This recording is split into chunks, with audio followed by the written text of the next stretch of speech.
বিসমিল্লাহির রহমানির রহিম। আসসালামু আলাইকুম। এখন প্রখ্যাত ইসলামী চিন্তাবিদ ও আন্তর্জাতিক খ্যাতিসম্পন্ন মুফাসসিরে কুরআন আল্লামা হাফিজ মাওলানা তোফাজ্জল হোসেন ভৈরব অডিও ক্যাসেট ও ভিসিডি প্রযোজনা ও পরিবেশনায় Ajmir recording centre, 238 Karnaphuli market, দোতলা, চট্টগ্রাম। Phone 726264, mobile 0189330853।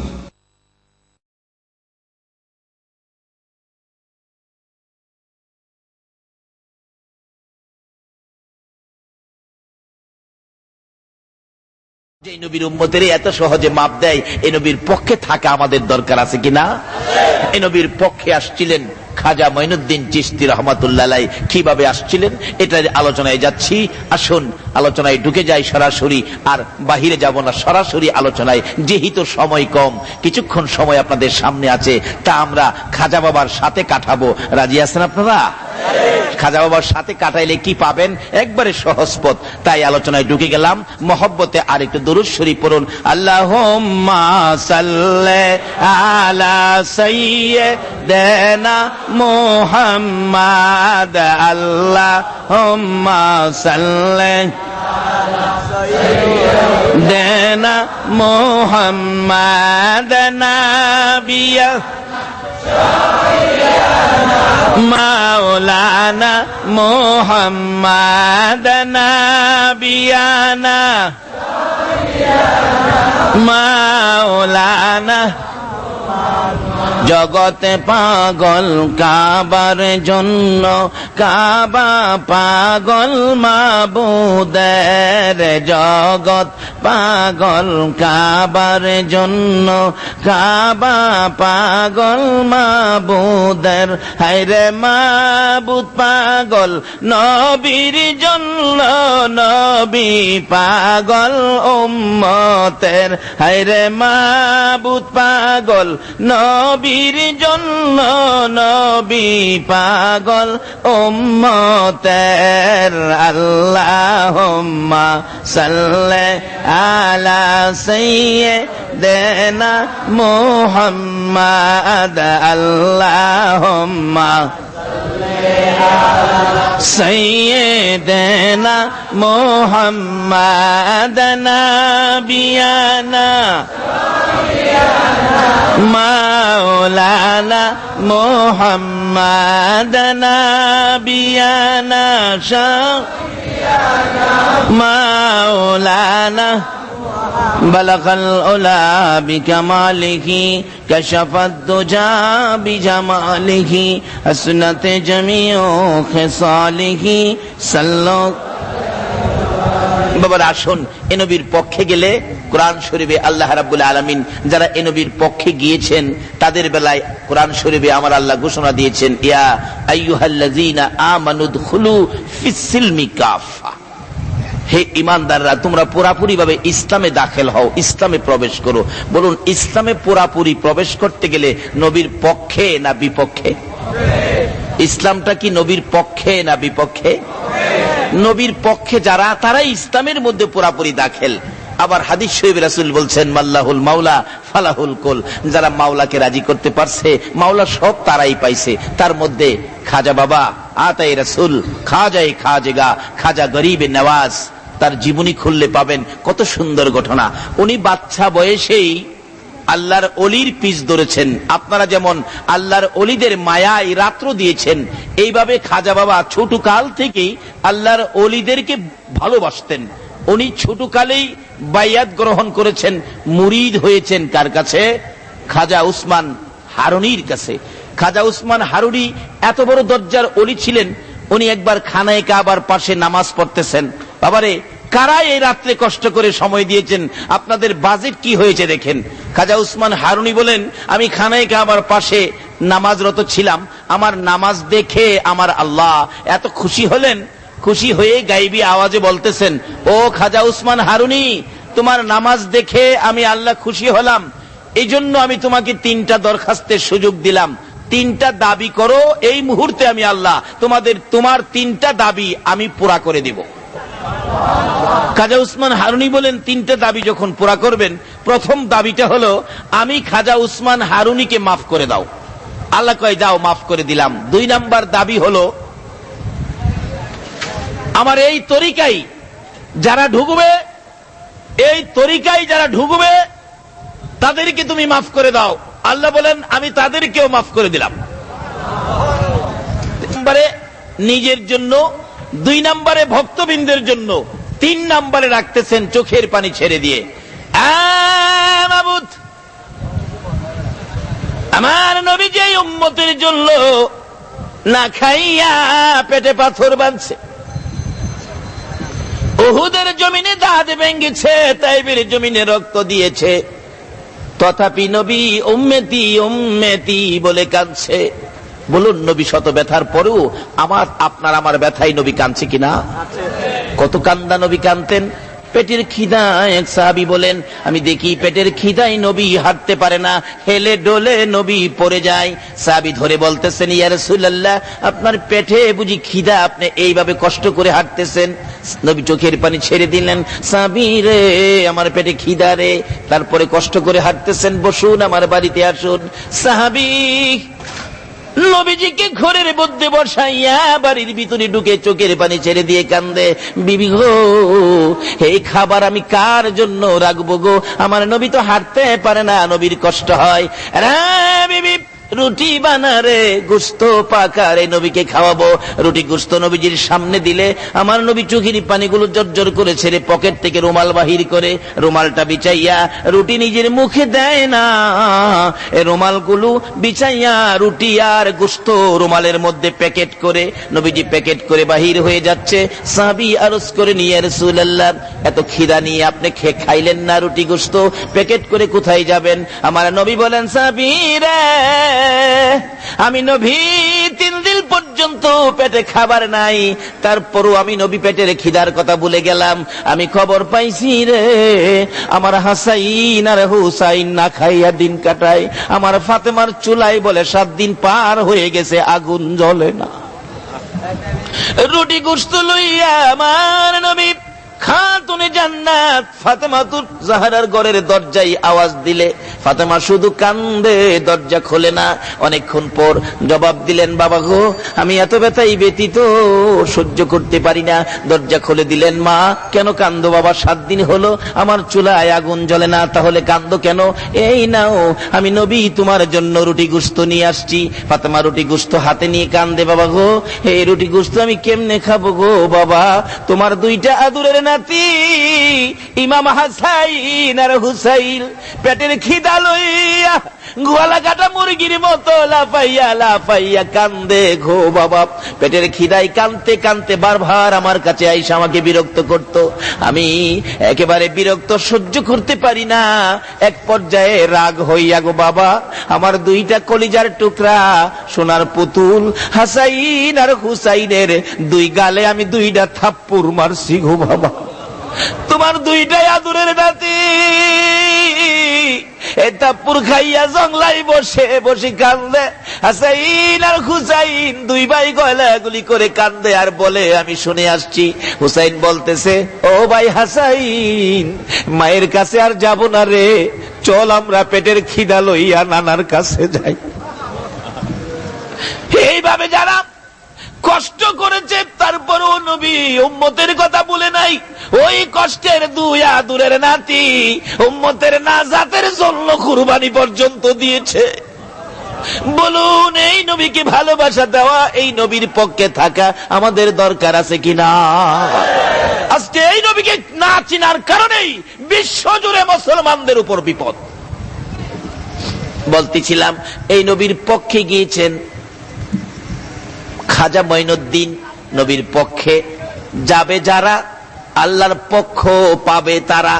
খাজা উসমান হারুনি ডাকতেছে, মাবুদ গো, যেই নবী এত কষ্ট উম্মতের জন্য করেছে, এত কান্দা উম্মতের জন্য কেঁদেছে, মাবুদ 3 নাম্বার দাবি তুমি পুরা করবা কথা দিয়েছো। আমি আরেকটা দরখাস্ত 3 নাম্বারে নিয়ে গেলাম, আমার আখিরি নবীর সকল গুনাহগার উম্মতের তুমি আল্লাহ মাফ করে দাও। আল্লাহ কয়, ও পাগল, যেই দাবি করছস এটা তো সম্ভব না। কেন? তুমি না বলছো? কি বলেন? আল্লাহ কি বলে নাই 3টা পুরা করবে? তুমি তো বলেছো 3 নাম্বার দাবি পুরা করবা, আমি মানি না, দিতে হবে। এটা অন্য নবীর উম্মতের আবার এই সাহস নাই, একমাত্র এই কিসিমের দাবি করতে সাহস পায় আখিরি নবীর উম্মতেরা। জোরে বলুন সুবহানাল্লাহ। এটা শুধু এই দেশে না তো, হাসরের ময়দানেও গিয়া দাবি করব। এমন এক ঘটনা ঘটবে, হাসরের দিন আমার আল্লাহ বিচারের কোট নিয়ে বসবেন, তো বিচারের সিরিয়ালে আখিরি নবীর উম্মত, আল্লাহ ডাক দিবেন, এই কেরামত আলী এদিকে আয়, নামাজ পড়ছিলে? না না, আমি নামাজ পড়ার সময়ই পাই নাই। রোজা রাখছিলি? না, আমার তো গ্যাস্ট্রিক আছিল। এরকম কয় না? বালা মানুষ রোজা রাখে না, জিগাইলে কই গ্যাস্ট্রিক। আল্লাহ বলবি হাসর দিন, এখনো বাটপারি করস? দুনিয়ার মধ্যে বাটপারি করছস, গ্যাস্ট্রিক গ্যাস্ট্রিক কইয়া এখনো বাটপারি করস? যাও জাহান্নামে যাও। আল্লাহ পাক জাহান্নামের নির্দেশ দিতে দেরি হবে, এই জাহান্নামের দিকে দৌড় দিতে দেরি হবে না। ফেরেশতারা বলবে, খোদা গো, জাহান্নামে দৌড়ায় যাইতে কোন নবীর উম্মতের দেহি নাই। এই মনে জাহান্নামটা কি জিনিস চিনে নাই। আল্লাহ বলবে, দাঁড়া আমি জিগাই, এই কেরামত আলী এদিকে আয়, আখিরি নবীর উম্মত এদিকে আয়। হাসরের দিন এই ঘটনাটা ঘটবে। তুই দৌড়ে কই যাইতেছস? কো আল্লাহ, আপনি আমারে কই যাইবার লেগে কইছেন? কো আমি তো তোরে জাহান্নামে যাইবার লেগে কইছি। কত আমি তো জাহান্নামেই যাইতেছি। কইতে তুই জাহান্নামে যে দৌড়ায় যাইতেছস, জাহান্নাম কি জিনিস চিনছস? কই দেহি নাই কোনদিন, শুনছি আলেম উলামারা বলছে এর মধ্যে আগুন আছে, সাপ বিচ্ছু আছে, তারপরেও তুই দৌড়ায় যাইতেছস, যে কেউ তো দৌড়ায় যায় না। ওই আখিরি নবীর উম্মত বলবেন, প্রভু গো শোনেন, দৌড়ায় কেন যাইতেছি? দুনিয়াতে আপনি আমাকে 70 বছর হায়াত দিয়েছিলেন, 70 বছরের মধ্যে আপনার একটা কথাও আমি মানি নাই। আজকে আপনি নিজে কোটি কোটি মানুষের সামনে আপনি সরাসরি আমাকে হুকুমটা করছেন, এই হুকুম যদি না মানি তাহলে আপনার ইজ্জতটা থাকে না। এটা আখিরি নবীর উম্মতে পারবো, অন্য নবীর উম্মতের এই সাহসই নাই। ও খোদা, 70 বছরে একটা হুকুম মানি নাই, আজকে কোটি কোটি মানুষের সামনে আপনি নিজে হুকুমটা করলেন, এইটা যদি আমি না মানি আপনার ইজ্জতটা থাকে না। ভাবলাম আপনার ইজ্জতটা থাক, আমি জাহান্নামেই যাই। ফেরেশতারা কইব, খোদা গো, হ্যাঁ দি কথার কায়দা জানে? আল্লাহ বলবে, হ্যাঁ কে চিনস? হ্যাঁ আমার আখিরি নবীর উম্মত। জোরে বলুন সুবহানাল্লাহ। এটা বিশ্বকাপের খেলোয়াড়। আল্লাহু আকবার বলুন। আল্লাহ বলেন, আমার বিশ্ব নবী ফাইনাল নবীর ফাইনাল উম্মতের খেলা দেখা হবে, কড়া খেলা।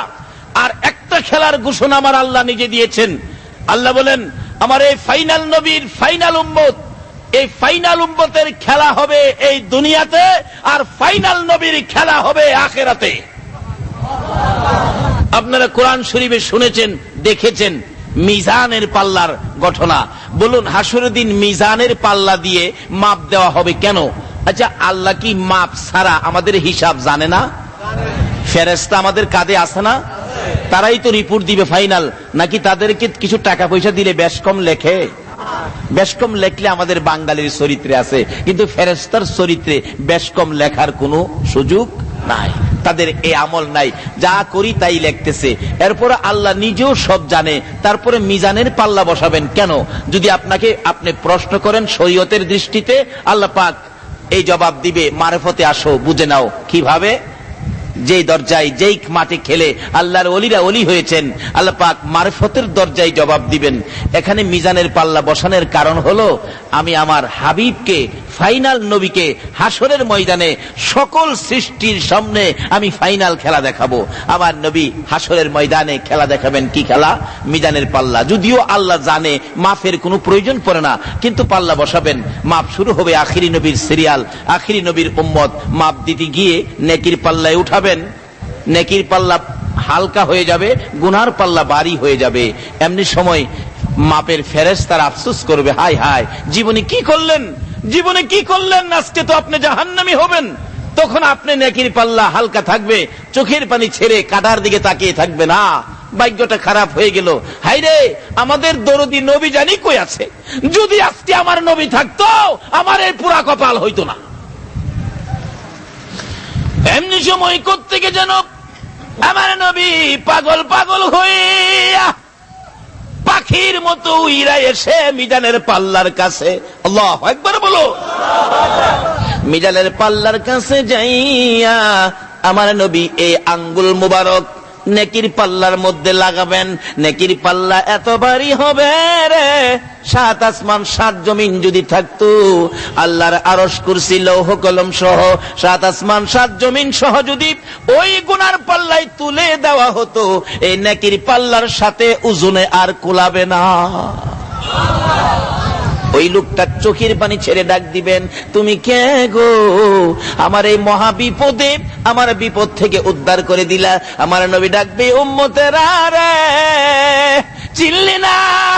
আমি নবী উম্মতের কান্ডারি, গুনাহগারের বন্ধু রে, আমি নবী মুহাম্মাদুর রাসূলুল্লাহ।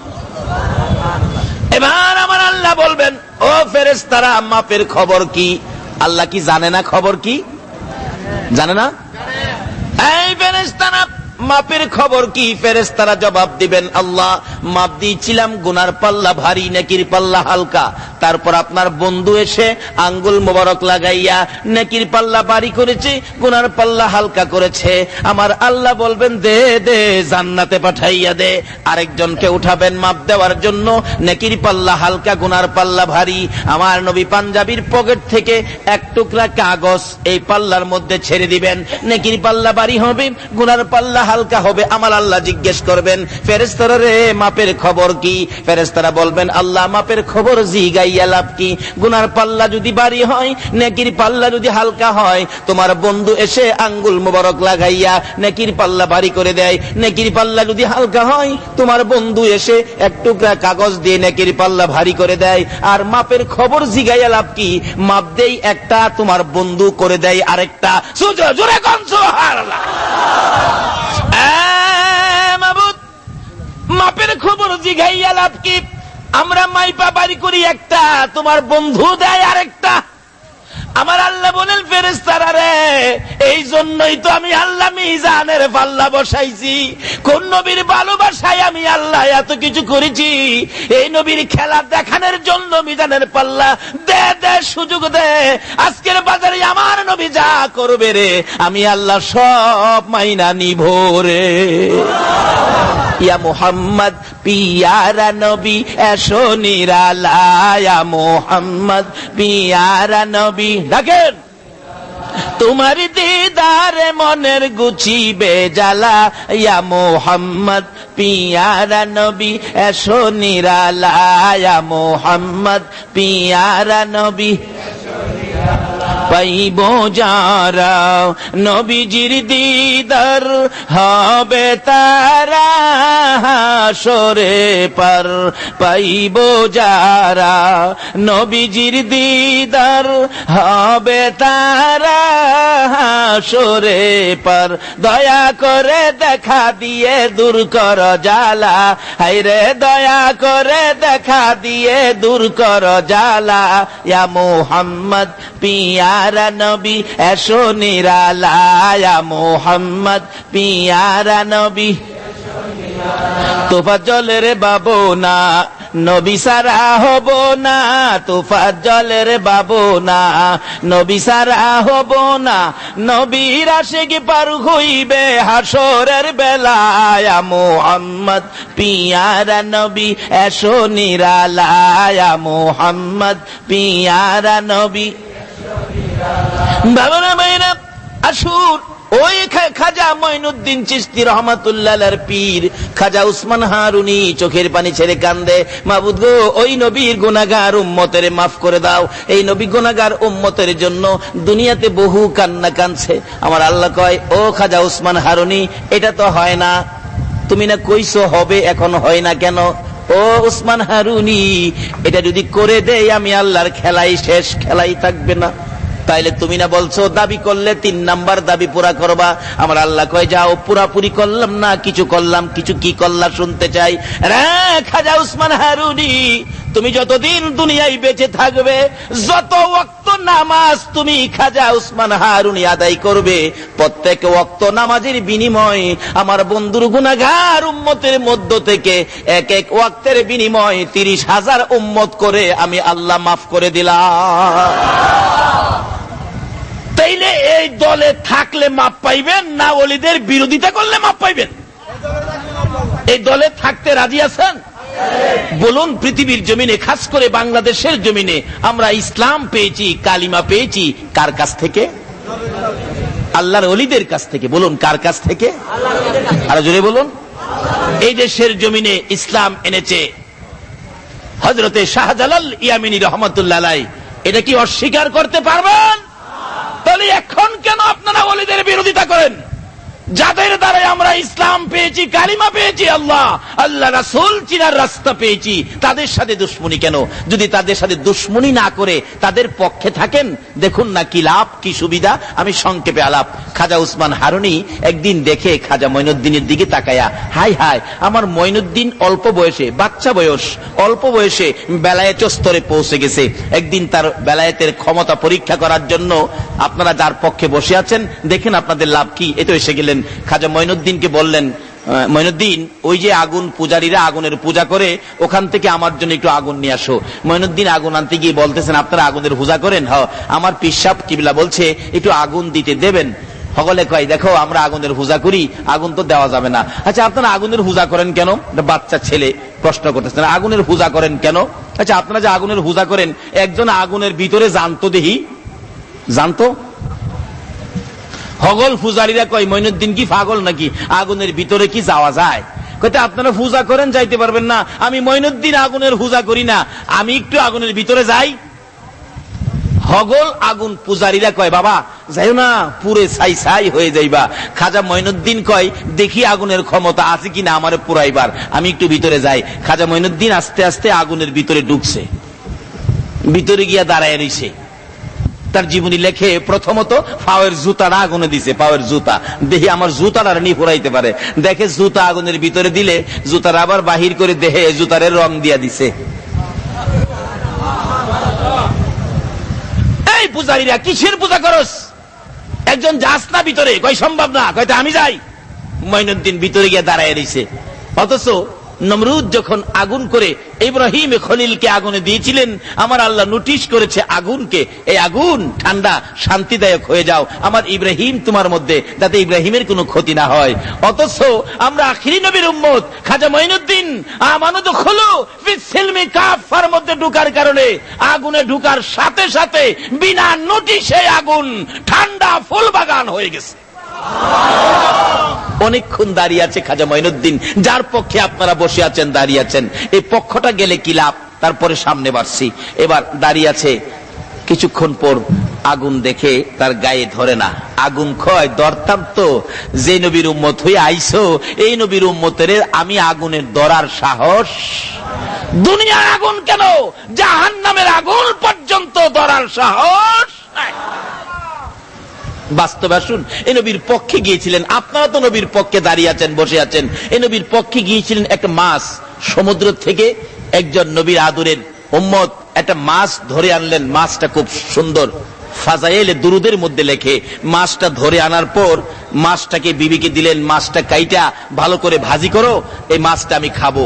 বিবি মাছ খুব ভালো করে কাটলেন, কাইটা পানি দিয়ে ধুইতেছেন, কিন্তু এত কাটার পরেও মাছটা পানিতে মরে নাই, জীবিত।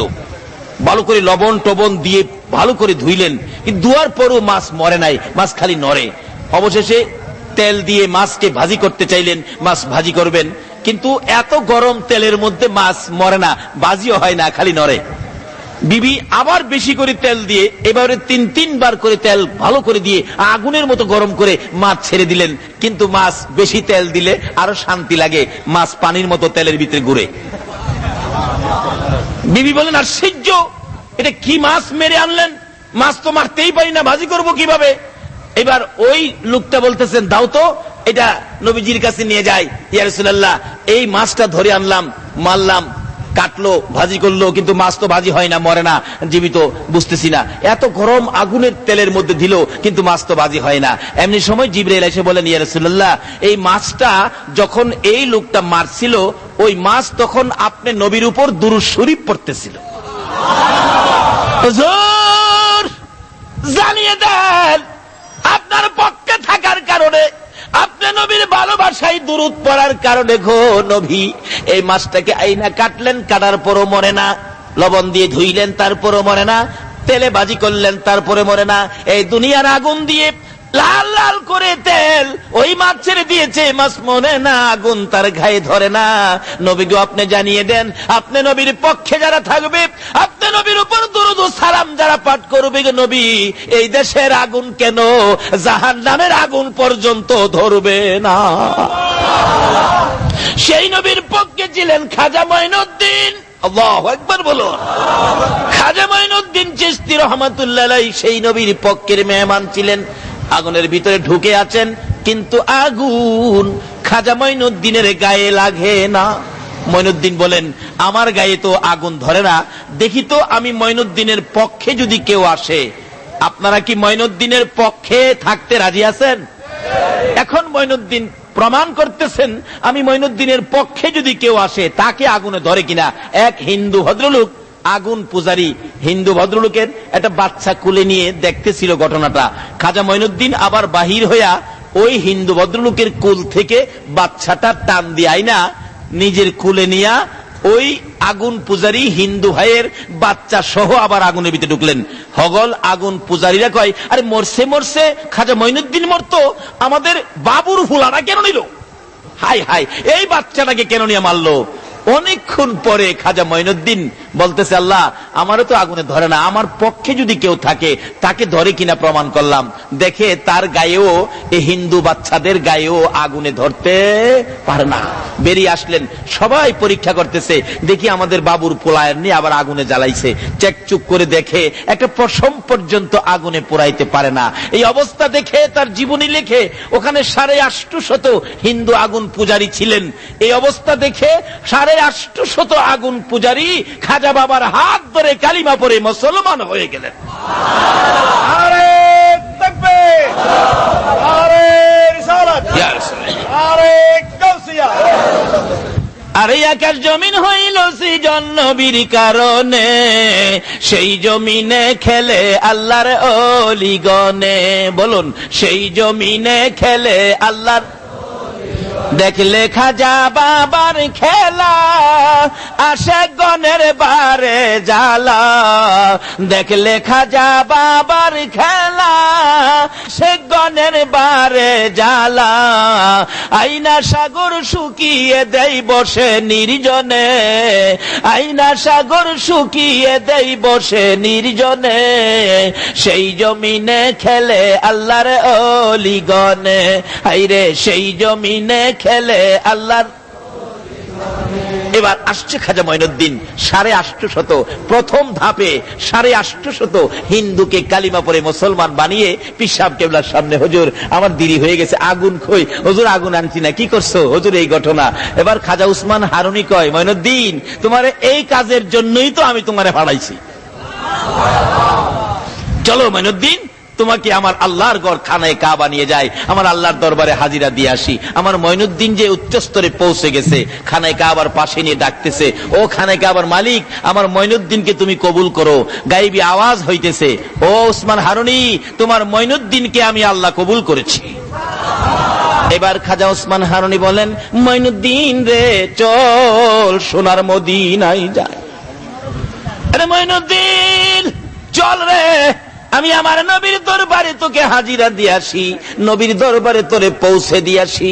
মঈনুদ্দিনকে নিয়ে চলে গেলেন সোনার মদিনায়। রওজা পাকের পাশে দাঁড়ায় ডাকতেছে, আল্লাহর বন্ধু গো, আমার আল্লাহ আমার মঈনুদ্দিনকে কবুল করেছে, আপনি নবী আমার মঈনুদ্দিনকে কবুল করুন। সঙ্গে সঙ্গে রওজা পাকের ভিতর থেকে আওয়াজ আসতেছে, বলুন আমার নবী রওজার ভিতরে আছে কিনা? রওজার ভিতর থেকে আওয়াজ আসতেছে, খাজা উসমান হারুনি, তোমার মঈনুদ্দিনকে আমার আল্লাহ কবুল করার আগে আগে আমি নবীর কাছে আমার আল্লাহ পরামর্শ করে গেছে। তোমার মঈনুদ্দিন কবুল করার আগে আমারেও জিগাইছে আমার আল্লাহ, আমার সাথেও পরামর্শ হয়েছে। তোমার মঈনুদ্দিন কোথায় আছে আমার সঙ্গে? লম্বা ঘটনা সংক্ষেপ করে দিলাম। এশারের নামাজ শেষ হয়ে গেলে ঘোষণা দিচ্ছে খাদেম, আমার নবী রওজার ভিতর থেকে খাদেমকে বলে দিলেন আজকে কোন মঈনুদ্দিনের কথা শোনার জন্য আপনারা বসে আছেন। ডাকতেছে খাদেমকে, নবী এশারের নামাজের পর মঈনুদ্দিনকে থাকতে বলো। মসজিদে নববীতে এশারের নামাজের পর কোনো মানুষ থাকতে দেয় না, মসজিদে কোনো মানুষ ঘুমাইতে দেয় না, মসজিদে নববীর সকল দরজাগুলো বন্ধ করে দেওয়া হয়। কিন্তু নবীজি খাদেমকে দিয়ে ডাকতেছেন মঈনুদ্দিনকে থাকতে বলেন। খাদেম ডাকতেছে মঈনুদ্দিনকে থাকেন। হাজার হাজার মানুষের সামনে মঈনুদ্দিন উল্লেখ করলে খাদেম বলতেছেন মঈনুদ্দিনকে থাকো। অনেক মঈনুদ্দিন দাঁড়াইলেন। হাই হাই, কোন মঈনুদ্দিনের কথা বললো নবী গো? কোন মঈনুদ্দিন? নবীজির রওজার থেকে বললেন খাজা মঈনুদ্দিন চিশতি। ডাকলেন মঈনুদ্দিন চিশতিকে, বললেন আমি, আপনি থাকেন, সব যান। রওজার পাশে বসে আছে, মসজিদের দরজা সব বন্ধ হয়ে গেছে। খাজা মঈনুদ্দিন বলেন আমি নবীজির রওজার পাশে বসা গো। রাত্র যখন গভীর হলো, আমার নবী রওজা পাকের মাঝখান দিয়ে একটা উদিত সূর্যের মতো এমন সুন্দর চেহারায় আমার নবী রওজার ভিতর থেকে বেরিয়ে গেলেন। আল্লাহু আকবার বলো। খাজা মঈনুদ্দিন বলেন আমি বেহুশ হয়ে গেলাম, কি দেখলাম কি দেখলাম কি না। আমার নবী মাথায় হাত বুলায় বলতেছে মঈনুদ্দিন রে, বেহুশ হইলে হবে না, আমি তোমাকে ইসলামের প্রচারের জন্য আমি হিন্দুস্তানে পাঠাবো। নবী হিন্দুস্তানে কার পক্ষ থেকে আসলেন? তাই তাকে আতায়ে রাসূল বলা হয়। আজকে সেই খাজা বাবার স্মরণে কারাহান বিলে উল্লেখ করেছেন এই খাজার স্মরণ আমার নবীর মদিনায় যাইয়া লাগবে। আল্লাহু আকবার বলুন। খাজা বাবা ডাকতেছেন নবী গো, আমি তো হিন্দুস্তানের রাস্তা চিনি না। আমার নবী দেখাইয়া দিলেন এইভাবে এইভাবে যাইবা, ম্যাপ করে দিলেন।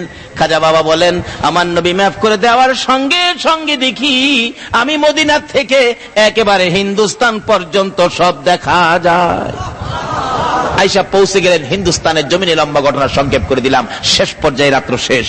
খাজা মঈনুদ্দিন চিশতি রহমাতুল্লাহ আলাইহি এসে গেলেন হিন্দুস্তানের জমিনে। এসে পিত্তিরায়ের বাড়ির কাছাকাছি, রাজা পিত্তিরায়ের বাড়ির কাছাকাছি এসে উনি আস্তানা গাড়লেন। পিত্তিরাই কয় ওই এক মুসলমান ফকির নাকি আসছে, আমার এখানে বসতে চায়, যেখানে আমি ঘোড়াগুলি বাঁধি আমার ঘোড়ার জায়গার মধ্যে সে বসতে চায়, তাকে এখান থেকে তাড়িয়ে দাও।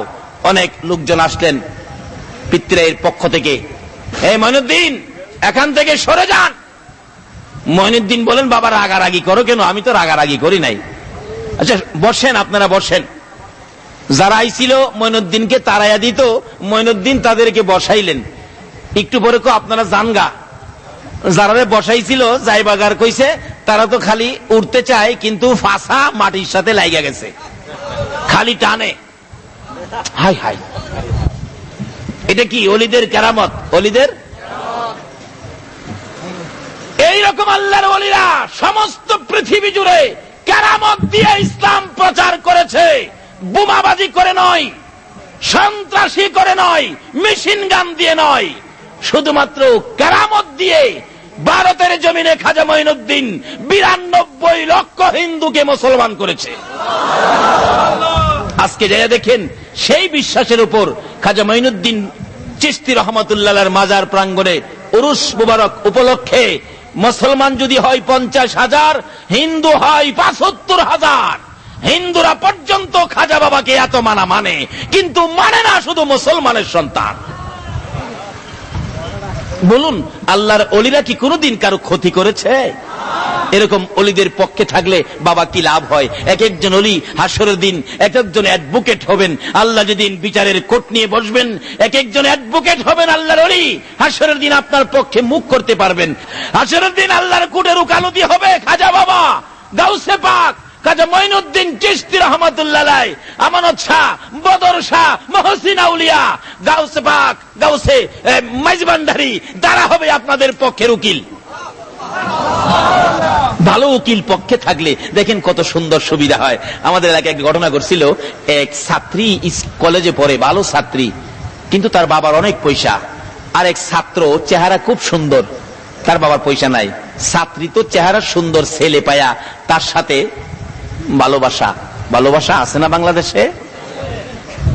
ভালোবাসা করে একদিন মহিলা পরামর্শ দিলেন ছেলেরে, তোমার বাবার তো কিছু নাই, আমার বাবার বহুত কিছু আছে, আমি 50,000 টাকা নিয়ে আইছি, চলো দুইজনে উদাও হয়ে যাই। এমন উদাও হয়ে যায় না? ছেলে মেয়ে নাই। মেয়ের বাবা কয় আমার মেয়ে নিয়ে গেছে ফকিন্নির পোলায়, বুঝামু? শিয়ালে কয় বাচ্চা দেয়। কেস করে দিলেন থানায় গিয়ে, ওসি সাহেব আমার মেয়েকে অপহরণ করে নিয়ে গেছে ফকিন্নির পোলায়, আমি 8 দিনের মধ্যে অ্যাকশন চাই। কেস করে দিলেন কোর্টে। ওসি সাহেব এইভাবে তো পুলিশ পাঠায়া সারা দেশে তল্লাশি দিয়া তার মেয়েকে উদ্ধার করে নিয়ে আসছেন। মেয়েরে বাবা বুঝাইছে, তুই কোর্টে জিগাইলে তুই কইবি আমারে জোর করে নিয়ে গেছে। মেয়ে কোর্টে গিয়ে বললেন, ম্যাজিস্ট্রেট সাহেব আমাকে জোর করে ধরে নিয়ে গেছে। এমন চাপা চাপছে কেস, পুলিশ তো 2 দিন পর পর নারী অপহরণ কেসের অরেন নিয়ে ওই লোকের বাড়িতে যায়, কিন্তু হ্যাঁ তো বাড়িতে আসে না। মেয়ের মা, ছেলের মা বাবা একবারে গরিব মানুষ, তারা কানতে কানতে, কেন তুই গেলে এই কাজ করতে? একদিন আরেকজন জ্ঞানী ব্যক্তি বলেন, আপনারাও আরেকটা কাউন্টার কেস করেন না। মেয়ের বাবা, ছেলের বাবা গেছে উকিলের কাছে, উকিল সাহেব আমার ছেলেটা এই বিপদ আছে, আপনি কি পারবেন আমার ছেলেরে বাঁচাইতে? উকিল কই, বেটা এত আইন বই পড়ছি, এটা কোনো সাবজেক্ট হইল? তোর হুলারে নিয়ে আয়। রাত্রে একদিন উকিলের কাছে নিয়ে আইছে।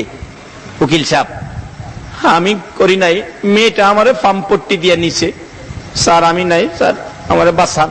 উকিলকে বেটা কান্দিস না, শোন আমি যা কই তা শুনবি, আমার পক্ষে আয়, আমি যা কই তা শুনবি, তোরে বাঁচাইয়া দিমু। একটা উকিল কইতাছে আমি যা কই তা শুনবে। তা আল্লাহর ওলিরাও তো মুরিদরে এরকম কয় না, বাবারা এতদিন যা পাগলামি করছো, এখন থেকে আর পাগলামি করো না, আমি যা কই এইভাবে চলল। আল্লাহর ওলিরা এরকম নির্দেশ দেয় না? অ্যাডভোকেট সাহেব পরামর্শ দিলেন, কেস করে দিছি, রবিবার দিন তারিখ আছে, তুই আমার সাথে যাইবি। আমার ভয় করে, আমার নিয়ে আবার দইরা নিয়ে যা, কয় না আমি থাকতে তোর না, তুই শুন, কথা হইলো আমি যা কই তুই তা কইবি, শুন তোরে যাই জিজ্ঞেস করবো আমার বিপক্ষের মেয়ের পক্ষের উকিলে ম্যাজিস্ট্রেটে, তুই খালি ছায়া থাকবি, কিছু কইস না, কোনো কথা কইস না, ছায়া থাকবি। এই পরামর্শটা কে দিল? একটা দুনিয়ার সাধারণ উকিল আপনাকে বাঁচানোর জন্য পয়েন্ট বাইর করলো। আর কি খাজা বাবা গাউসে পাক কি হাসরের ময়দানে কোন পয়েন্টে কি আপনাদেরকে বাঁচাইতে পারবে না?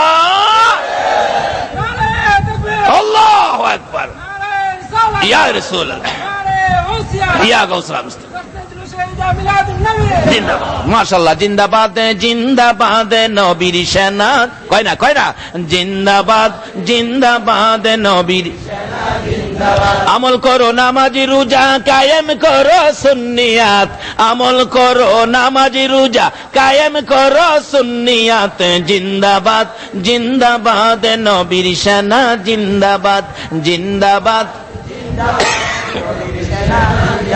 নবীজির আশিক যিনি মরে ও মরে না তিনি, নবীজির আশিক যিনি মরে ও মরে না তিনি, কাফন পরে ঘুমিয়াছে গাউসুল আজম বগদাদ, কাফন পরে ঘুমিয়াছে গাউসুল আজম বগদাদ, জিন্দাবাদ জিন্দাবাদ নবীর সেনা, জিন্দাবাদ জিন্দাবাদ।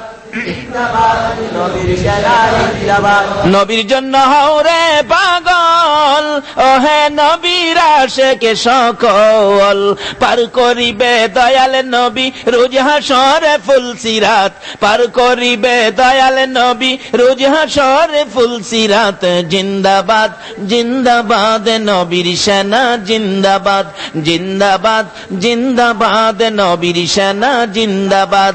আমল করো নামাজি রোজা কায়েম করো সুন্নিয়াত, আমল করো নামাজি রোজা কায়েম করো সুন্নিয়াত, জিন্দাবাদ জিন্দাবাদ নবীর সেনা, জিন্দাবাদ জিন্দাবাদ জিন্দাবাদ নবীর। ও নবীর সেনারা জাগ্রত বসে আছো, কার পক্ষে? নবীর পক্ষে, ওলিদের পক্ষে তোমাদের ভাগ্যের দরজা খুলে গেছে। এই তো উকিল আপনার পক্ষে। উকিলকে খাজা বাবা কি করবে হাসরের দিন, এই দুনিয়া দিয়ে বুঝাইতে চাইলাম। উকিল বলেন তোরা যাই জিগাইবো তুই কোনো কথা কইস না, খালি ছায়া থাকবি। কোর্টে রবিবার দিন উঠলো, বাদী বিবাদী হাজির। ম্যাজিস্ট্রেট বলেন বাদী বিবাদী সব হাজির আছেন? জি হাজির। এবার মেয়ে পক্ষের উকিল বলেন, মাননীয় বিচারপতি ম্যাজিস্ট্রেট সাহেব, আমি কথা বলতে চাই। বলেন, দেখেন স্যার, এই যদি হয় আমাদের দেশের যুবকদের চরিত্র, মেয়ে ছেলেকে এভাবে ধরে নিয়ে যাবে, এটা স্যার কিভাবে হবে? আপনারও তো ম্যাজিস্ট্রেট সাহেব মেয়ে আছে, বলুন এইভাবে যদি ছেলেরা অত্যাচার করে মেয়েদের উপর, দেশটা কেমনে চলবে? উকিলের মুখ তো বুঝে নেই, একেবারে দুইয়া মুইসা সাবান দিয়া খইসা ফেলাইতেছে। অবশেষে ম্যাজিস্ট্রেট বলতেছেন, উকিল সাহেব আপনি থামেন, আমি 3টা প্রশ্ন করি। এই ছেলে, তুমি যখন এই মেয়েটাকে ধরে নাও তখন রাত্র কয়টা বাজে? বলুন। তার উকিলের পরামর্শ কি ছিল?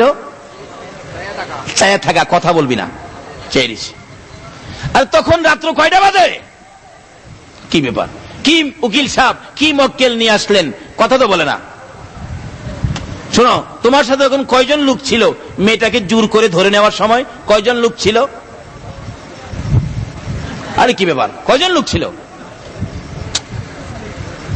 তুমি যখন মেয়েটাকে ধরে নিয়ে যাও তখন কি কেউ দেখছিল? 3 নাম্বার প্রশ্ন। হ্যাঁ, ম্যাজিস্ট্রেট জিজ্ঞাসা, ছেলে কেউ কি দেখছিল? আচ্ছা, ছেলের পক্ষের উকিলের পরামর্শ কি? ঘুমাই রয়েছেন আপনারা, মানে কথা বলিস না। পরামর্শ কি? চায়া থাকবি, কথা কইস না। 3 নাম্বার প্রশ্ন হলো, কেউ কি দেখছিল? ছেলে তো চেয়ে রয়েছে। ম্যাজিস্ট্রেট জিগায় ছেলে পক্ষের উকিলকে, কি উকিল সাহেব কি মক্কেল নিয়ে আসলেন? 3টা প্রশ্ন করলাম, একটারও তো জবাব দিল না। এরকম মক্কেল তো আমার 24 বছর চাকরির মধ্যে দেই নাই। এবার ছেলে পক্ষের উকিল কয়, মাননীয় ম্যাজিস্ট্রেট, মাননীয় বিচারপতি, অনুমতি দিলে আমি কথা বলি। হ্যাঁ বলেন তো, কি বলবেন? স্যার, এই ছেলেটা এত সুন্দর কথা বলতো স্যার, দুশ্মন তার কথা শুনে। উকিলের মুখ তো বুঝে নই, রেডিওর মতো, টিভির মতো কথা বলতেন। মানুষ তার কথা শোনার জন্য রেডিও টিভি বন্ধ করে দিতেন, এত সুন্দর কথা বলতেন স্যার। কিন্তু যেদিন এই মেয়েটাকে এই ছেলেটা ঘর থেকে জোর করে শাস্ত্রাইয়া বাহির করে, মেয়েটা স্যার এত জোরে একটা চিল্লানি দিয়েছিল, চিল্লানিতে তার কানের পর্দাটা ফাইটা গেছে। এখন সে কিছুই শুনে না, যাই যা বলে খালি তাকায়া থাকে। মেয়েটা তো ওই পাশে দাঁড়ানো। ওই মেয়েটা কই, স্যার আমি আল্লাহর কসম করে বলি আমি চিল্লানি দেই নাই স্যার। ছেলে পক্ষের উকিল বলে, মাননীয় বিচারপতি, মেয়েটা বলেছে চিল্লানি দেয় নাই, আপনি শুনেছেন, তাইলে আপনার পয়েন্টের খাতায় লেখেন ছেলে তারে জোর করে নেয় নাই। যদি জোর করে নিত তাই চিল্লানি দিত। সে নিজেই বলেছে চিল্লানি দেই নাই স্যার, তাইলে সে জোর করে নেয় নাই। ম্যাজিস্ট্রেট বলে, রাইট রাইট, কাজী সাহেবকে ডাক দাও। কাজী সাহেবকে ডাক দিয়ে ম্যাজিস্ট্রেটের উপস্থিতিতে কোর্টের মধ্যে তার বিবাহ হয়ে গেল। দুনিয়ার একটা অ্যাডভোকেট যদি, দুনিয়ার একটা উকিল যদি এত বড় বিপদগামী লোকটাকে পয়েন্টের খাতায় ফালাইয়া এইভাবে বিপদ মুক্ত করে দিতে পারে, আমার আল্লাহ যেদিন হাসরের কোর্ট নিয়ে বসবেন, আমরা যেদিন ওই বিচারের কোর্টে আসামি হইয়া দাঁড়াইব, ওই দিন খাজা বাবা আরজ করবেন, প্রভু গো, ওই দিন খাজা মঈনুদ্দিন চিশতি রহমাতুল্লাহ আলাইহি দাঁড়াবেন, গাউসে পাক দাঁড়াবেন, গাউসে মাঝবান্ডারি দাঁড়াবেন, চট্টগ্রামের আমানত শাহ, বদর শাহ, মহসিনা উলিয়া দাঁড়াইয়া বলবেন, প্রভু গো, এই লোকগুলি আখিরি যুগে ছিল, তারা শের জমানায় ছিল, ফিতনা ফাসাদের জমানায় ছিল, তাদের কি প্রশ্ন করবেন? তারা তো সরল সোজা মানুষ, কিছু জানে না, বুঝে না, কি প্রশ্ন তাদেরকে করবেন?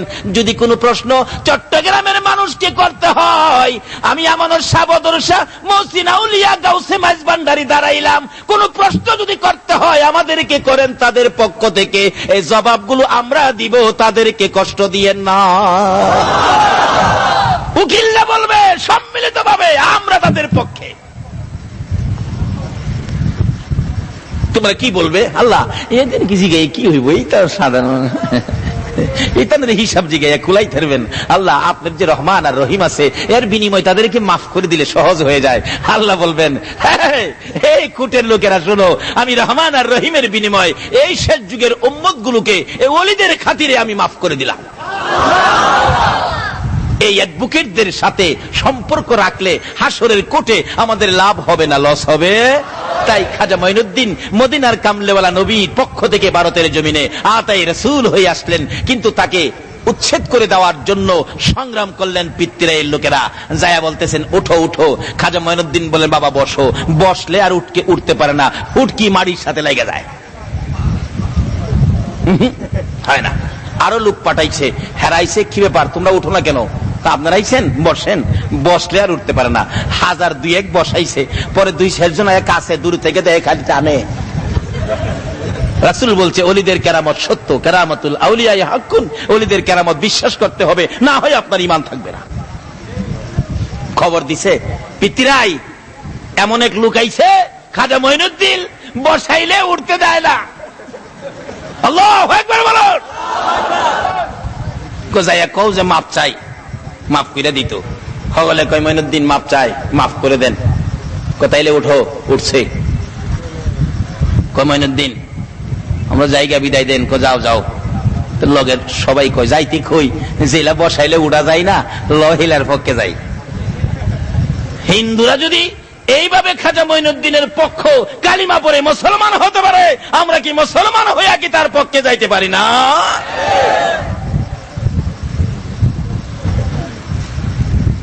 মুসলমান হয়ে গেলেন। পিতৃরাইকে সর্বনাশ, এখন কি করি? কিছু লোক পাঠালেন বাঁশের বন্দুক দিয়া, পাহাড়ের উপর থেকে গুলি করে মঈনুদ্দিনকে শেষ করে দিবি। চারদিক ঘেরাও করছে। কমান্ডিং অফিসার কমান্ড করতেছে, হায়ার। এমনি সৈন্যরা ক স্যার চোহে দেখি না, ফায়ার কারে করমু? কয় কি কহ কিছু দেখি না। এক ডাক্তারের জায়গায়, তুই কই আসস? আমার বন্দুক কই? কই মঈনুদ্দিনের কাছে মাপ চা। মঈনুদ্দিন মাফ করে দাও। চোখ খুলছে। পিতৃরাই কয় ফায়ার কইবার আগে মাইরা দিবি। কমান্ডিং অফিসার বলতেছে ফায়ার কোয়েন না আগে অন্ধ।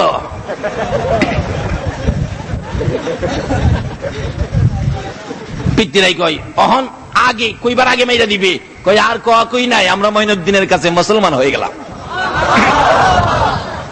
এক জাদুকর হাওয়ের 2টা খরম জাদুদা ফাটাইছে উপরে। উপরে গিয়ে দেখে মঈনুদ্দিন তোমার সাথে জমিনে পারি না, বেড়া হইলে উপরে আয়ো। জাদুঘর উপরে গিয়া ডাহে মঈনুদ্দিন উপরে যাইতো। মঈনুদ্দিন কয় তোর লগে আমার উপরে যাওয়ান লাগবো। 2টা ভাবের খরম খুলছে। আগের এক জাতের খরম পিনতো যে মুরব্বীরা দেখছেন না, এটা বইলাউলা খরম কয়। এই বইলাউলা খরম 2টা ভাবতে খুললা চাইরা কয় মঈনুদ্দিন ও মঈনুদ্দিন খরম হেল লাগে আমি হেনে যামু, তুই একটু দেখা কেডা। 2 খরম যাইতেছে, বাবা ডাইরেক্ট যায়া গাল মুবারকের কাছে খাড়াইছে। জাদুঘর জিগাই তোরা কি লেগাইছস? তোরে নিতামাইছি। আমি তো যাইতাম না। যে না কইছে ঠাসকিরা মারছে, গালটা ফিরাইছে, খরমদা বাইরে আইনা মঈনুদ্দিনের ভাবা ফেলাইছে। এই সমস্ত কেরামত অস্বীকার করার কোন ক্ষমতা নাই। যেই নবীর পক্ষে গেলে এই সমস্ত মর্যাদা, এই সমস্ত কেরামতের শক্তি পাওয়া যায়। আমরা কি সেই নবীর পক্ষে যাইতে রাজি আছি? তার বাস্তব দুনিয়াতে দেখবেন একটা মা 6 মাসের একটা বাচ্চা ছেলে, বাচ্চা ছেলেটা মা পাশে নিয়ে রাত্রে ঘুমাইছে। বলুন মায়ের ছেলে মায়ের পাশে থাকলে, মা রাত্রে ঘুমাইলে মার কাছে ভালো লাগে না খারাপ লাগে? বাচ্চাটা কাছে আছে, মার কাছে শান্তি না অশান্তি? বাচ্চা যে প্রস্রাব করে দিল, বিছানা একেবারে ভিজিয়ে ফেলাইছে, এরকম করি নাই আমরা ছোট সময়? প্রস্রাবে বিছানা ভিজিয়ে ফেলেছে। তারপর দেখবেন মা শুকনা জায়গা না পায়া নিজের শুকনা জায়গাটাই বাচ্চাটারে শোয়া, নিজে প্রস্রাবের ভিজা জায়গায়, কিন্তু বাচ্চাটা কাছে। ভিজা জায়গায় শোয়ার পরেও বাচ্চা কাছে থাকলে মার কাছে শান্তি না অশান্তি? আর যদি আপনাদের ফটিকছড়ির এমন এক বিল্ডিং যেটা বাংলাদেশ জুড়ে নাই, এমন এক বিছানা করে দিয়েছে যে বিছানা পৃথিবী জুড়ে নাই, 2টা দাসী পাশে দিয়ে, এত আরামের বিছানা, এত দামি বিল্ডিং, খেদমতের জন্য 2টা দাসী এই অবস্থায় রেখে বাচ্চাটা নিয়ে গেছে চট্টগ্রাম সদর হসপিটালে। বলুন এই রাত্রে মার কি ঘুম হয়েছে? এত আরামের বিছানা, এত দামি চাদর, এত দামি বিছানা, এত বড় বিল্ডিং, কিন্তু তবু মার ঘুম হয় নাই। বলুন কার ব্যথায়? একটু পর পর মা জানালা খুলে, বাবা বাবা গো তুমি কি করতেছো গো বাবা? দাসীরা বলেন, আপনি কি পাগল নাকি? পৃথিবী জুড়ে এই আরামের বিছানা কারো নাই, আপনি বিছানায় ঘুমান না, বাচ্চা বাচ্চা করেন। মা কি বলবে, তোমরা আছো বিছানা নিয়ে, আমি আমার বাবার ব্যথার যন্ত্রণায় আমি শুইতে পারি না। নবী বলেন, একটা মা যেমন এত আরামের বিছানা দিলেও, বড় বিল্ডিং করে দিলেও বাচ্চার ব্যথা ঘুমায় না। জিবরাইল রে, আমি নবী ও উম্মতের ব্যথায় রে আরশে যাইয়া শান্তি পাবো না। জিবরাইল, আমি মদিনার মাটিতে শুয়ে থাকবো। কি হবে শুয়ে থাকলে? আমার নবী বুঝাইতে চায়, জিবরাইল রে শোনো, আমি দুনিয়ার জমিনে দেখেছি মুরগি যখন বাচ্চা ফোটায়, আল্লাহু আকবার বলো। জিবরাইল, মুরগি যখন বাচ্চা ফুটাই রে, বাচ্চা নিয়ে মুরগি সমাজে ঘোরাঘুরি করে, বাচ্চার উপর যদি কোনো বিপদ দেখা দেয় রে জিবরাইল, আমি দেখেছি বাচ্চাকে বিপদ থেকে মুক্ত করার জন্য মা মুরগিটা এইভাবে দুইটা পাখা বাড়াইয়া রে জিবরাইল মা ডাকতে থাকে বাচ্চাদেরকে, ও সন্তানেরা আয় রে, বিপদ দেখা দেয়, আকাশের চিলকা ঘুরতেছে তোদেরকে নেওয়ার জন্য। মুরগি ডাকতে থাকে রে জিবরাইল, বাচ্চারা রে আয়, জলদি করে আয়, বিপদ দেখা দিয়েছে রে, আমি মা বেঁচে থাকতে তোদেরকে ক্ষতি হইতে দিব না। বাচ্চারা আয়, আমি মায়ের পাখার নিচে আয়। আমার নবী বলেন, জিবরাইল রে, আমি দেখেছি মায়ের ডাকে বাচ্চাগুলো দৌড়াইয়া পাখার ভিতরে যখন ঢুকে যায়, মা মুরগিটা পাখাটা জমাইয়া বাচ্চাগুলো বুকে লইয়া বড় শান্তিতে মাটিতে বসে থাকে। জিবরাইল, আমি নবীরও মন চায় রে আমি মদিনায় পরে থাকবো, আমার তামাম পৃথিবীর উম্মতের যদি কোনো বিপদ দেখা দেয় রে জিবরাইল, আমি নবী বাচ্চাওয়ালা মুরগির মতো মদিনার জমিন থেকে উম্মতের জন্য দুইটা হাত আমি বাড়াইয়া দিব। আমি আমার তামাম পৃথিবীর উম্মত গুলো হাতের মধ্যে লইয়া রে আমার মন চায় মদিনার মাটিতে সুখে শান্তিতে পড়ে থাকবো। যেই নবী উম্মতের ব্যথাই এত ব্যথিত, যেই নবী উম্মত ছেড়ে এইভাবে জমিনে থাকবে আর সে আসবে না রে জিবরাইল, আমি আল্লাহ সেই জন্য আমার বন্ধুর উম্মতের সামনের পাও বাড়াইলো, পিছের পাও উঠাইবার আগে আগে আমি আল্লাহ আমার বন্ধুর উম্মতের মাফ করে দিলাম। যেই নবীর উপর আমার আল্লাহ নিজে 24 ঘন্টা দুরূদ ও সালাম প্রেরণ করে, যেই নবীর উপর আল্লাহ নিজে দুরূদ ও সালাম প্রেরণ করে, আমরা সেই নবীর উপর একটু দুরূদ ও সালাম মন ভরে মদিনা পাঠাই। রাজি আছেন তো? ইয়া নবী সালাম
खाजा अजमीर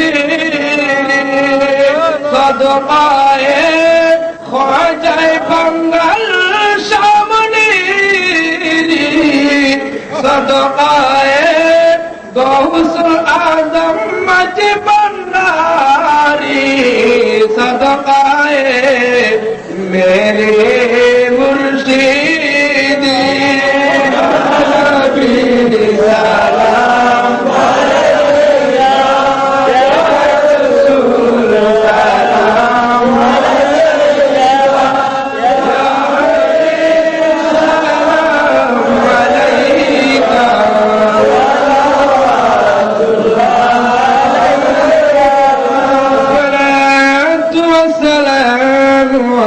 عليك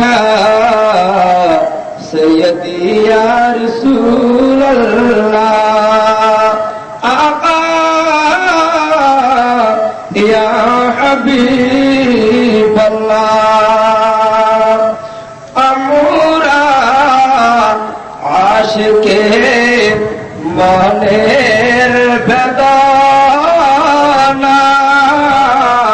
বুঝাইলে কেহ বুঝে না, শোনাইলে কেহ শুনে না, শুনে দিও শাহে মদিনা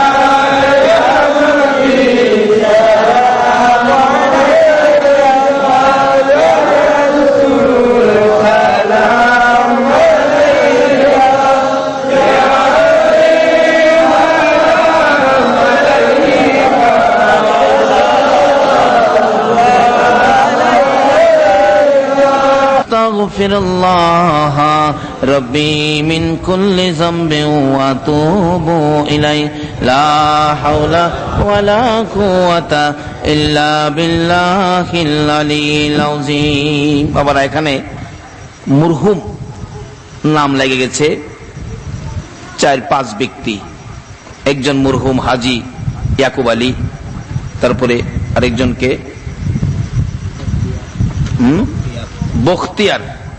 বখতিয়ার, তারপরে আব্দুল মন্নান, তারপরে এখানে এটা নূর মোহাম্মদ, তার আগে আরেকজন আছে কাজল নাকি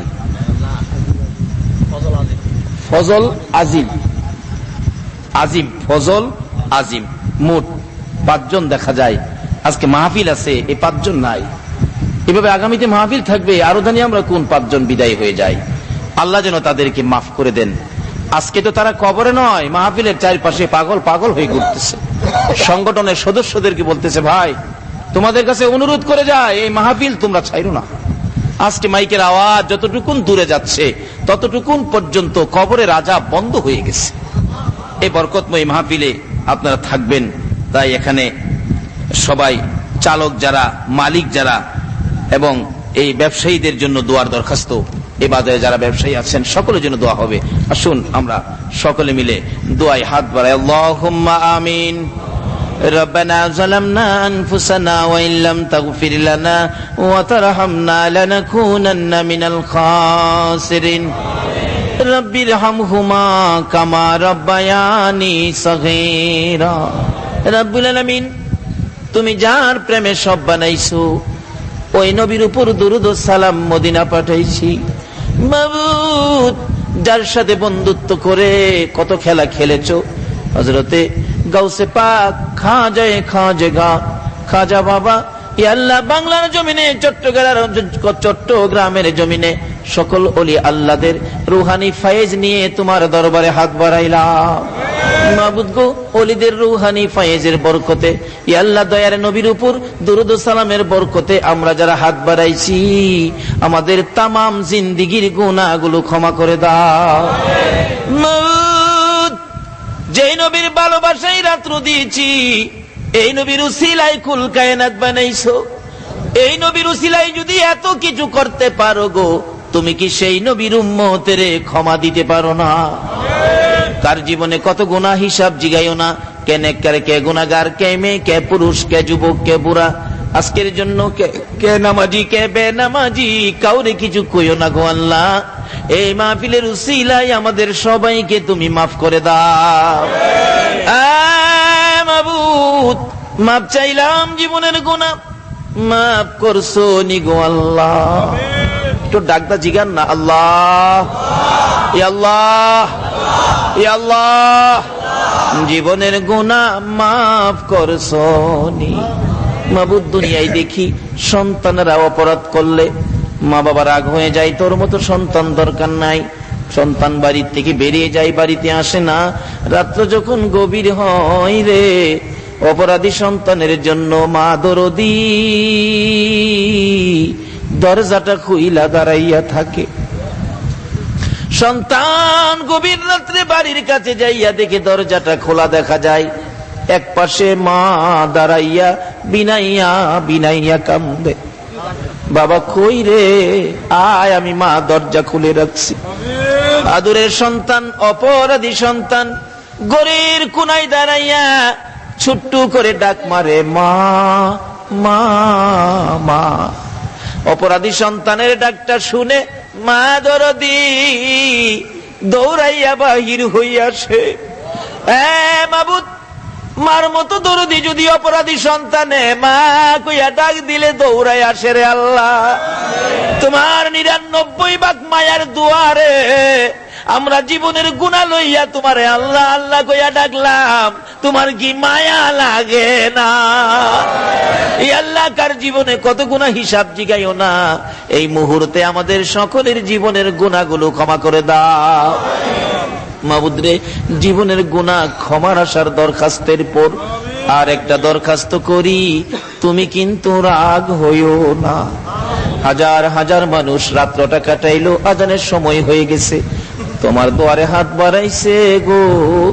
আমি তো জানি না কার মনে জানি কি দুঃখ, কার মনে জানি দুঃখ মানাই রে মানাই, কার মনে জানি ব্যথা বাবা নাই রে বাবা নাই।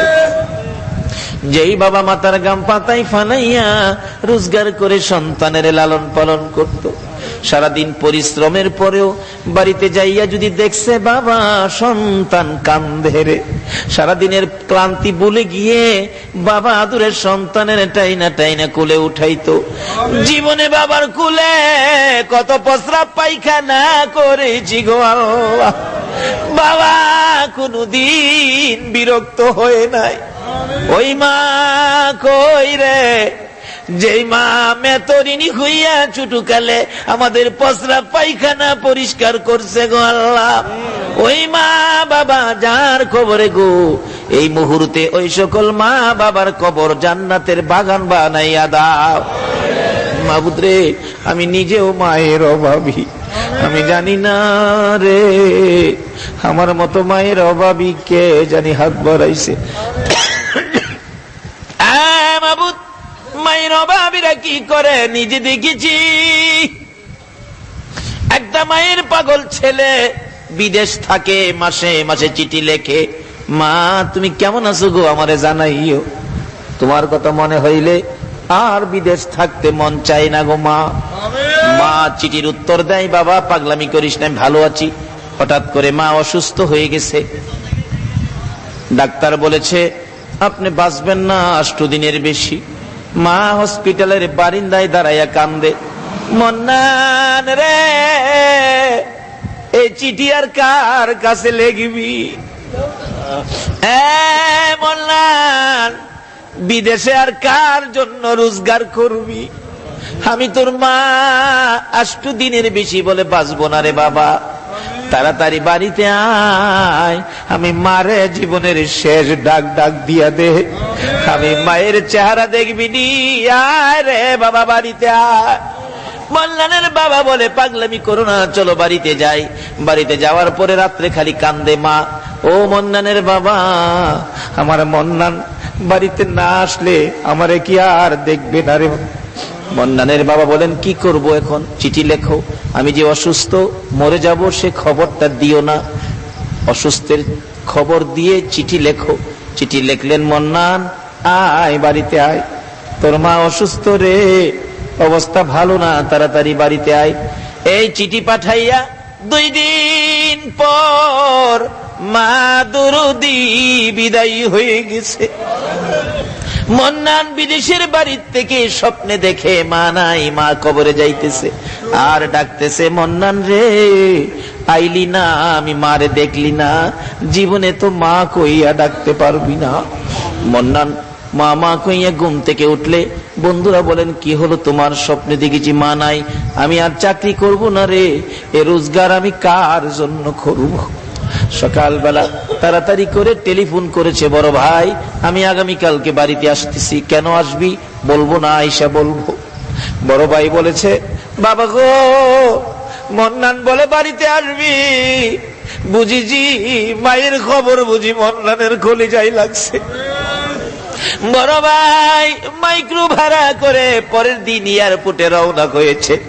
বুড়া বাবা পিছে পিছে কাঁদবে, আব্দুর রহমান রে আমারে সঙ্গী করি লইয়া যা রে বাবা, আমার মন্নান যদি আইসা শুনে মা নাই রে, না জানি নিজের জীবন নিজে দিয়া দেয়।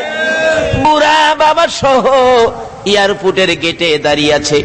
একটু পরে দেখা যায় মায়ের পাগল লইয়া বিমান উইরা উইরা আসতেছে। বুড়া বাবা কান্দে, মাবু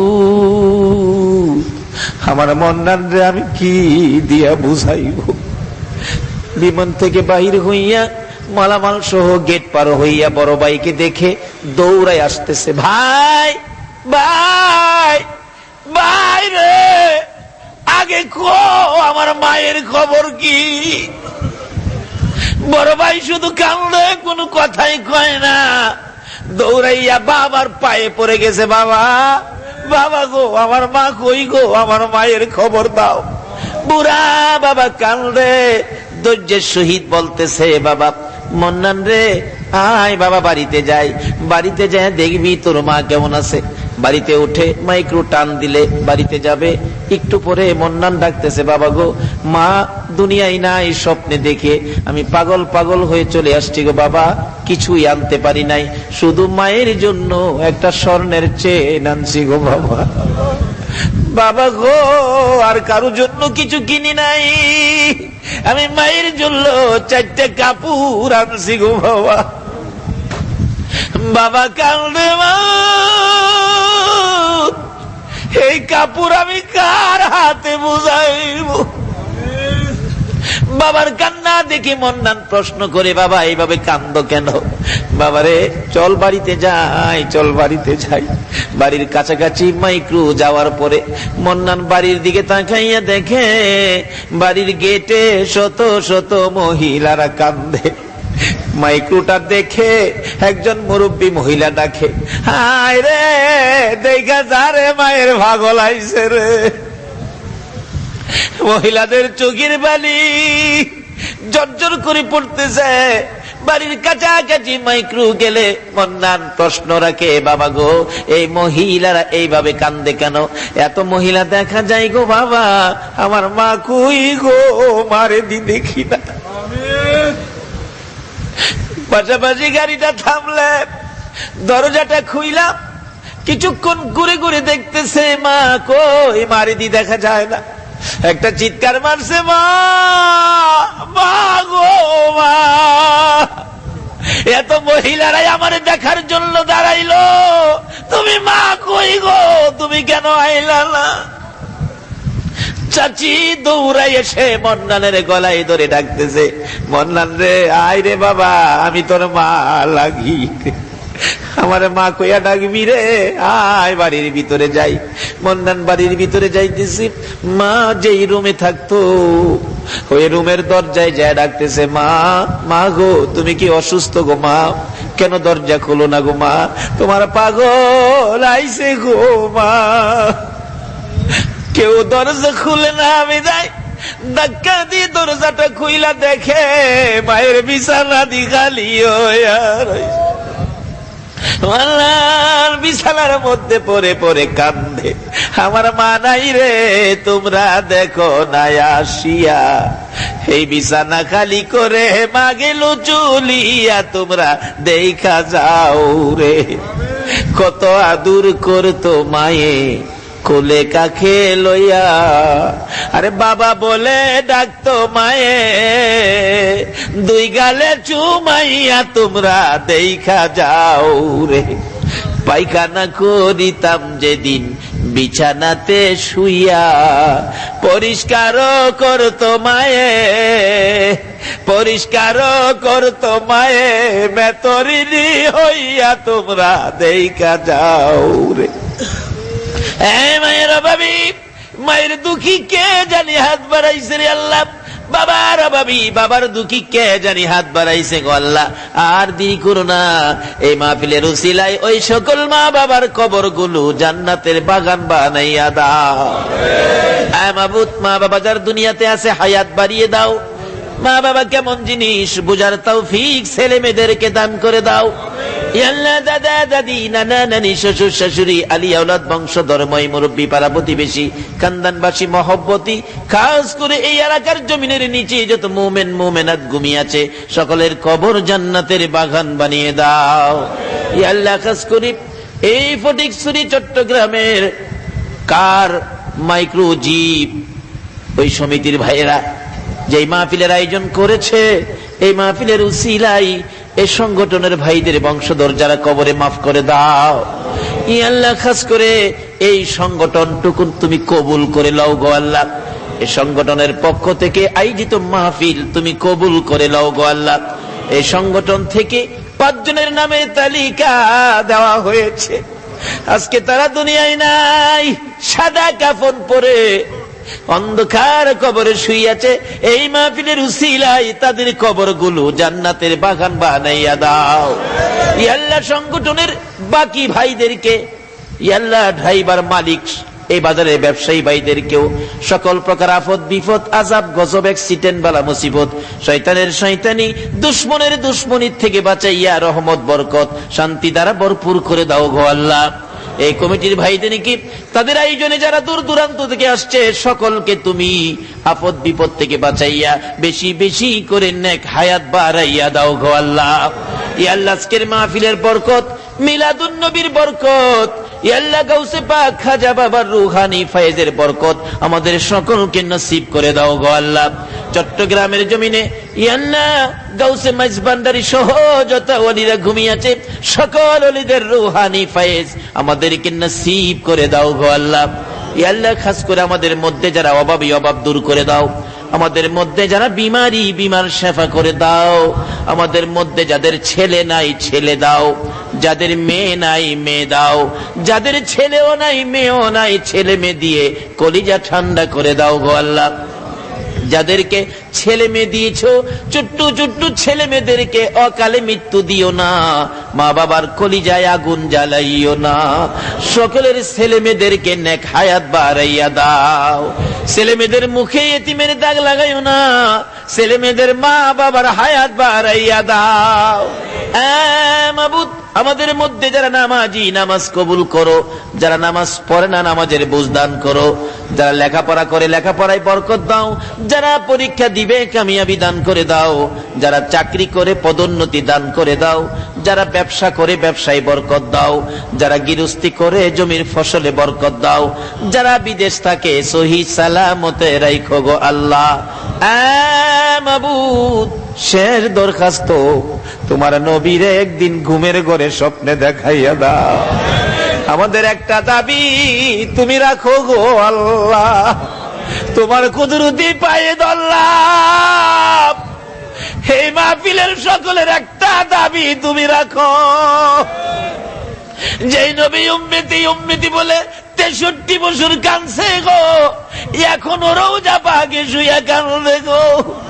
এই নবীরে স্বপ্নে না দেখাইয়া আমাদের কারো গায়ে সাদা কাফন লাগাইও না। আল্লাহ, দয়া করে মায়া করে আমাদের সকলকে তোমার নবীর স্বপ্নের দিদার নসিব করে দাও গো আল্লাহ। আল্লাহ, এই মাহফিল তোমার কুদরতি হাতে দিয়ে গেলাম। এই মাহফিল কিয়ামত পর্যন্ত তুমি কায়েম রাখো গো আল্লাহ। কাজ করে চালক ভাইদেরকে অ্যাক্সিডেন্ট থেকে বাঁচাইয়া রাখো।